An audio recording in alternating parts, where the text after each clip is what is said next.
पीले दांत वाली बहू। रंजना कभी ब्रश नहीं करती थी। उसे कितनी बार उसके माँ बाप ने डांटा, लेकिन उसका कोई असर उस पर होता ही नहीं था, जिस कारण से उसके दांत पीले पीले हो जाते हैं। शादी के बाद। अरे बहू, वैसे तो तुझ में कोई कमी नहीं है, पर तेरे दांत दांत इतने पीले कैसे हैं बेटा?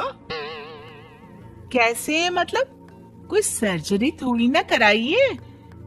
वो तो क्या नाम, मैं ब्रश नहीं करती थी तो पीले हो गए। अब क्या करूं? आप कहे तो लाल करवा लूं या फिर काले? यार, ये क्या है? क्यों माँ से लड़ रही हो? लड़ रही हूँ? अरे मैं लड़ रही हूँ या ये बोल रही है कि दांत पीले है, पीले। अरे तपस्या थोड़ी ना की है इन्हें पीले करने के लिए। बकायदा ब्रश नहीं किया है 20 साल तक, तब जाकर। छी, कैसी बात कर रही हो? ये उस वक्त तो पीले नहीं थे जब हम लोग तुम्हें देखने आए थे। अरे तब साफ करवा लिया होगा डेंटिस्ट के पास जाकर। अब देखो कैसे पीले पीले लग रहे हैं।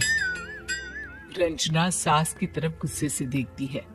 फिर शुरू हो गई पीले पीले पीले। अरे पीले तो तब भी थे जब मेरे हाथ का रसगुल्ला उड़ा उड़ा कर खा रही थी और बोल रही थी, लड़की नहीं गुणों का खजाना दे रहे भाई साहब आप।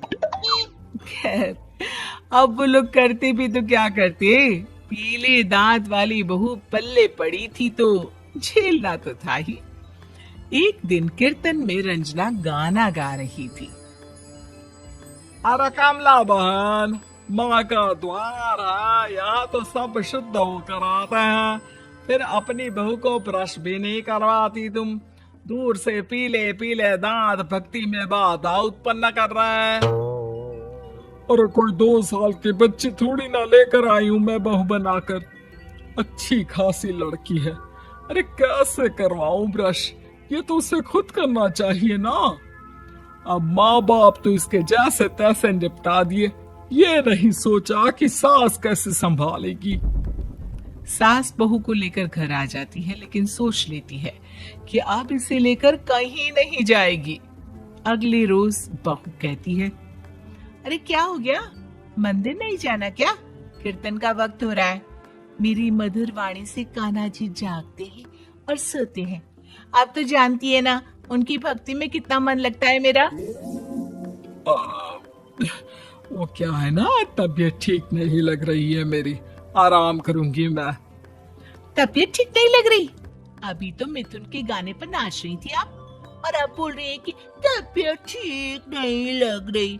अरे भक्ति में मन लगा लो सासू माँ, ऊपर जाना है, क्या मुंह दिखाओगी आप? हाँ? सास को बहू की बात पर गुस्सा आ जाता है। मैं क्या मुंह दिखाऊंगी, इसकी चिंता तो ना कर, समझी? अपने मुंह की चिंता कर, जो ये पीले पीले दांत लेकर हर जगह पहुंच जाती है। पता है लोग कितना मजाक बनाते हैं। ना जी ना, मैं नहीं जाना कहीं तेरे साथ।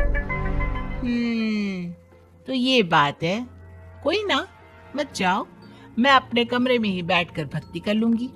ऊपर वाला दांत थोड़ी ना देखता है, मन देखता है, भावना देखता है। और अरे बस बस, तू सब कुछ दिखा, बस ये सफेद चमकदार दांत ना दिखाना किसी को, है? जा यहाँ से। बहू को सास की बात का कोई फर्क नहीं पड़ता। वो तो जैसी थी वैसी ही रह जाती है। सुबह नहाकर किचन में खाना बनाना, फिर खाना खाना, कीर्तन भजन करना और सो जाना। एक दिन, माँ जी मैं सहेली के घर जा रही हूँ, शाम को लेट आऊंगी। हाँ हाँ, तो जाना, मैंने कौन सा तेरी आरती करनी है घर पर बैठकर। रंजना सहेली के घर जाती है, जहाँ वो पार्टी में जाने की तैयारी कर रही होती है। अरे शिखा, कहाँ जाने की तैयारी कर रही है? मैं गलत वक्त पर आ गई क्या? अरे नहीं यार, उल्टा सही वक्त पर आई है। मैंने ये साड़ी और ज्वेलरी निकाली है यार, शाम को इनके ऑफिस की एक पार्टी में जाना है। बताना कैसा लग रहा है ये सब? नहीं यार, इस ड्रेस के साथ तो वो वाली ज्वेलरी अच्छी लगेगी। हाँ हाँ सही बोल रही है, मैंने ध्यान ही नहीं दिया। वैसे तो हमेशा से मस्त फैशन सेंस रखती है। तो बड़ा जाती होगी ना पति के साथ पार्टी में। रंजना कुछ नहीं बोलती, बस सोचती है कि यार काश ये बात सही हो जाती। पर मैं क्यों नहीं जाती पार्टी में?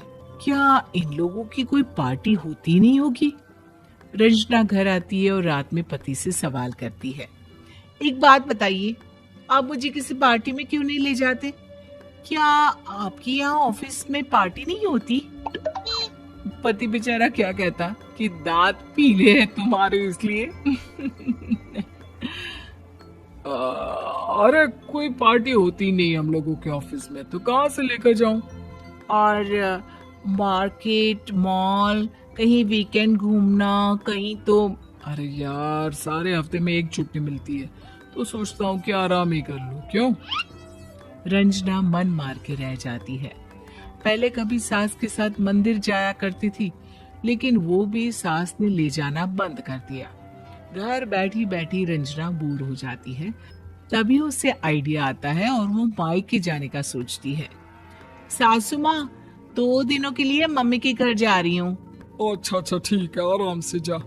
और हाँ, माँ से कुछ अच्छी आदत सीख कर आना कि कैसे शरीर के हर भाग की तरह दांतों की सफाई भी जरूरी होती है, समझी?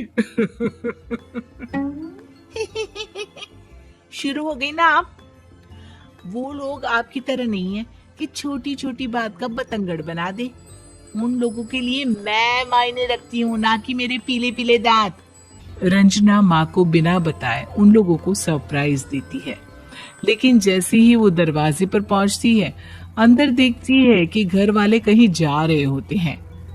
अब माँ, काश रंजना दीदी के दांतों वाली प्रॉब्लम नहीं होती, तो वो भी हम लोगों के साथ चलती ना बुआ जी की बेटी की शादी में।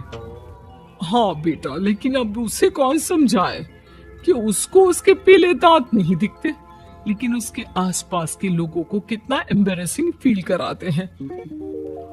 मुझे तो कितनी बार उसके स्कूल की टीचर ने शिकायत की कि उसके साथ कोई लड़की बैठना भी नहीं चाहती, और ना ही कॉलेज में कोई उससे बात करना चाहता था। लेकिन पता नहीं क्यों उसे ये बात समझ में ही नहीं आती। कोई कमी नहीं है उस लड़की में, बस यही कि दांत पीले हैं। वो तो भला हो जीजा जी और उनकी माँ का, जो दीदी को जैसी है वैसे ही रखा हुआ है। रंजना को अपने घर वालों की बात सुनकर बहुत दुख होता है। वो सोचती है कि वो क्या करे, लेकिन फिर वो सीधा डेंटिस्ट के पास जाती है, अपने दांत चमकाती है और कसम खाती है कि वो रोज ब्रश करेगी। अरे क्या हो गया? तुम तो 2 दिनों के लिए गई थी ना? पर कोई ना, अच्छा है, चलो आ गई तो। रंजना सास के सामने आकर खड़ी हो जाती है और पूरी स्माइल करती है, उसके चमकदार दांतों को दिखाती हुई। हाँ? चले मंदिर। माँ, मुझे माफ कर दीजिए, मैंने आप लोगों को बहुत एम्बैरेसिंग फील करवाया। मैं आज से रोज ब्रश करूंगी।